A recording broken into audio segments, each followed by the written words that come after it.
안녕하세요. 7월 25일 목요일입니다. 목요일. 자, 매일매일 행정법도 이제 서서히 7월달 이제 하반부로 이제 후반부로 넘어가고요. 또 물론 7말 8초 해가지고 전 국민의 휴가 기간, 뭐 공식적인 휴가 기간이 거의 이제 다가온 것 같아요. 뭐 솔직히 휴가는 가기 전이 즐겁지 가고 나면 피곤하죠. 가서도 즐겁지만 그래도 가기 전에 두근두근 마음, 자, 요런 감정이 조금 더 기분이 좋을 거예요. 갔다 오면 또 가고 나면 그때는 또 이제 다시 일상으로 돌아야 되니까요. 그래도 여러분이 매일매일 이렇게 하는 게 있다면, 매일매일 이렇게 고정적으로 하는 게 있다면, 아마 그런 일상적인 생활에서 고정적으로 하는 게 있으면, 변하지 않는 게 있다면 아마 기분이 올라갔다 내려갔다 올라갔다 내려갔다 하지 않습니다. 이런 게 쌓여야 돼요. 이게 일상의 중심이 돼야 됩니다. 그런 의미에서 매일매일 습관처럼 매일 행정법 문제 한번 살펴볼게요. 자, 7월 25일 목요일입니다. 자, 24년 군무 구급 문제 맞아 또 보도록 하겠습니다. 행정소송의 판결 효력이죠. 자, 이거 정리하고 가야죠.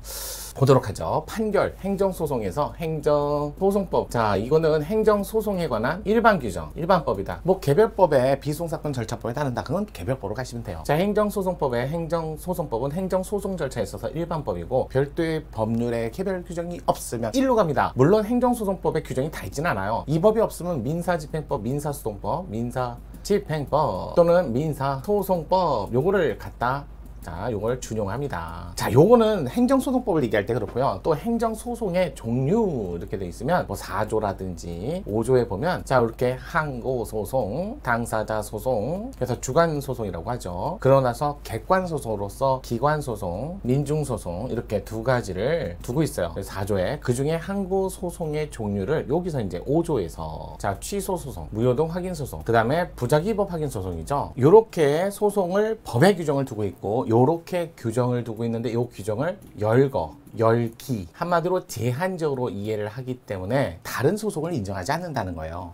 만약에 이거를 예시로 본다면 만약에 그렇다면 여기 없는 소송, 다른 말로 이걸 여기에 써 있는 소송 유명 항고소송이라고 표현을 하고, 예시로도 본다면 여기에 이름이 없는 무명 항고소송도 인정을 할 수 있다. 그러면서 여러분 시험에 매번 나오는 게 음행소송 같은 거, 예방소송 같은 거, 소송 또는 예방소송 등 요런 것들을 인정할 수 있게 되는 거죠. 그런데 이거를 유명해서 규정에 있는 열고로만 이해한다면 명칭이 없는 소송은 인정할 수 없어요. 그래서 의무이행 소송을 인정할 수 없다. 소송을 받아들이지 않습니다. 이렇게 규정을 정리하시고, 그런 다음에 이제 소송 절차에서 만약에 요 중에서도 취소 소송 중심주의다라는 말을 쓰죠. 그래서 요 취소 소송을 중심으로 하기 때문에 만약에 취소 소송 규정을 풀 세트로 배운 다음에 무효동 확인 소송, 부작위법 확인 소송, 당사자 소송 등은 취소 소송 규정을 이렇게 갖다가 준용을 합니다. 심지어는 이렇게 얘기하죠. 이건 객관 소송이라고 하지만 성질에 반하지 않는 범위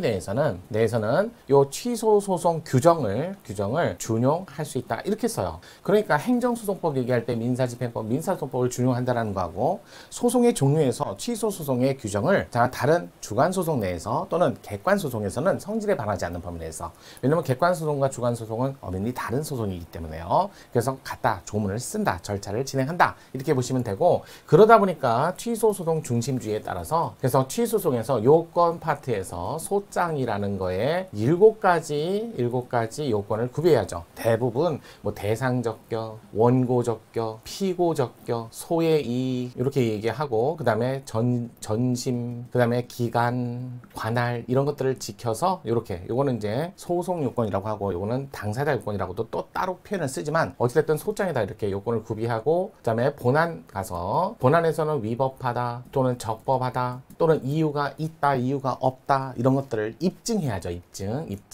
입증하고 거기에 따라서 결론, 판단 나오는 거죠. 선고, 자, 판단이죠. 판단을 하는데 솔직히 말해서 선고하고 불복 절차를 진행하지 않으면 그러면 확정이 됩니다. 확정이 되고 나서, 선고하고 나서 확정이 돼야, 그래야 판결의 효력이라는 게 나오죠. 그래서 판결의 효력, 요걸 묻는 문제였어요. 그렇게 해서 정리하시면 될 것 같아요. 그래서 행정소송법에 법이라는 규정에 판결의 효력에 관한 규정이 있나 살펴봤더니 일단은 기판력, 이거는 규정이 없기 때문에 어느 것 쓴다? 그래서 행정소송법이 빠졌으니까 그래서 민사소송법, 요 규정을 준용합니다. 이렇게 되는 거죠. 준용 규정이 써 있으니까요. 그래서 민사소송법에 기판력에 관한 규정을 준용해요.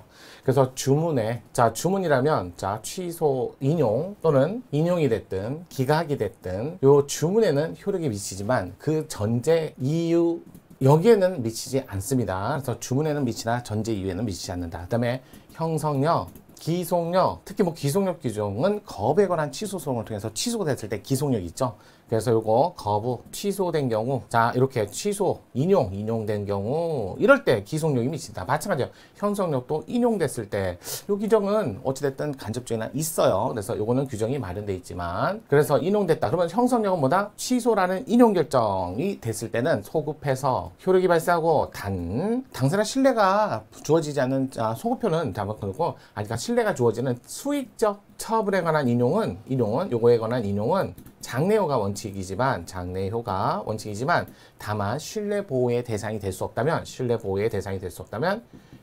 보호 대상이 아닌 경우에는 이것도 소급이 가능하다. 이렇게 정리를 하셔야 돼요. 인용일 때만 고로서 인용의 그 전제, 여기는 안 미치지만 요거는 안 미치지만 요거는 미쳐요. 주문에만 미쳐요. 기각이 됐든 인용이 됐든 기판력은. 하지만 여기는 전제, 이유, 사유에도 여기에는 미치죠. 요거에도 미칩니다. 자, 마찬가지죠. 여기도 인용뿐만 아니라 그 전제, 이유에도 사유에도 미칩니다. 이렇게 나오는 거죠.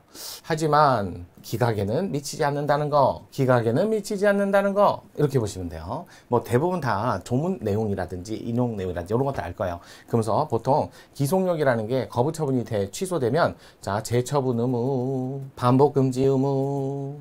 만약에 거부가 아니라 다른 처분, 기본적으로 처분이 인용되면, 자, 쉽게 해서 처분이 취소되면, 이럴 때는 똑같이 재처분 의무, 반복 금지 의무, 이런 것도 있고 또 회복 의무도 있죠. 다시 원래 징계 났는데 징계가 취소됐으니까, 징계가 취소된다면 징계 처분이 취소됐을 때는 다시 이 사람은 원래 징계가 없던 것처럼 회복, 원상회복 의무도 있다라는 거. 그래서 복귀시켜야죠. 자, 징계이제가 됐다가 이제 다시 원상복귀 의무, 이런 것들도 있다라는 것 잘 정리를 좀 하셔야 될 것 같아요.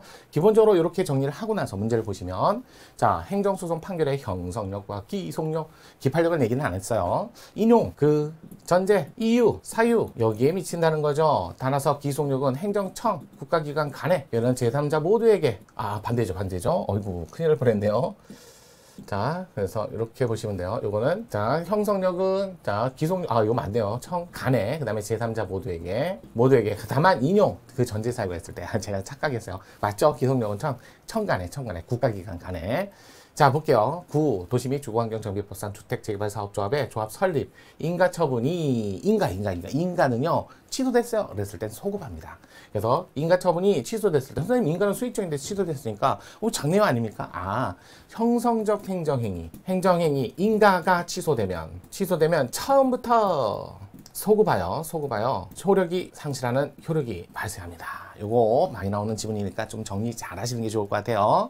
자, 두 번째, 취소소송에서 처분 등을 취소하는 확정 판결의 기속력은 주로 판결의 실효성 확보를 위하여 인정되는 효로서 청간의 국가기관 간의 판결의 주문 외에 그 전제가 되는 처분의 구체적 위법 사유 중 판단에 대해서는 인정되지 인정된다. 이렇게 보셔야죠. 자, 여기는 소급표가 있다. 인정된다. 1, 2번 다 틀렸네요. 3번, 징계처분의 취소를 구하는 소송에서 징계 사유가 될 수 없다고 판결한 사유와 동일한 사유를 내세워서 다시 징계 처분을 하는 것은 동일한 사유. 아니, 취소가 됐는데 그거와 동일한 사유를 이뤄서 또 징계라면 이거 기속력에 반하는 거죠. 기속력에 반하면요, 또 행정청이 했으니까 기속력에 반하면 이거 일반적으로 무효로 효력은 없습니다. 행정처분은 한 것으로 허용될 수 있다. 무효입니다. 1, 2, 3번 다 틀렸네요. 그럼 자동적으로 4번이 정답이지만 볼게요. 행정처분을 취소한다는 확정 판결이 있으면 그 취소 판결의 형성력에 의하여 당해 행정처분의 취소나 취소 통지 등의 별도의 절차를 요하지 아니하고 당연히 취소의 효과가 발생한다. 이게 바로 형성의 번쩍효라고 하죠. 별도의 절차나 또는 별도의 의사표시 없이 당해 처분이 번쩍 사라진다. 형성력이었습니다. 4번이 정답이었습니다. 오, 자, 수준이 있었어요. 자, 그러면 내일도 주말을 맞이하기 전에 금요일까지 확인하고 넘어가셔야죠. 내일 매일매일 행정법